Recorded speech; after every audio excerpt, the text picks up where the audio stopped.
اللهم يا الله يا رحيم يا لطيف.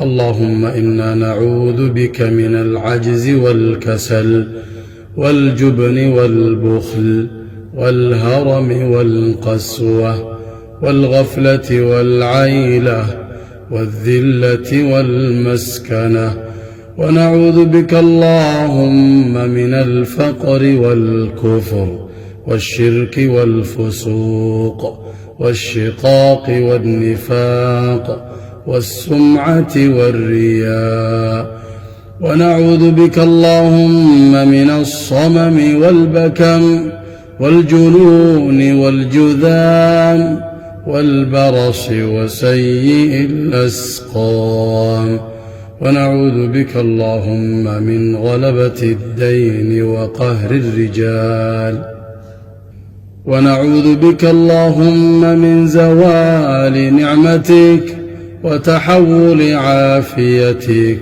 وفجاءة نقمتك وجميع سخطك، ونعوذ بك اللهم من جهد البلاء ودرك الشقاء وسوء القضاء وشماتة الأعداء برحمتك يا أرحم الراحمين. وصل اللهم وسلم على نبينا محمد وعلى آله وصحبه أجمعين.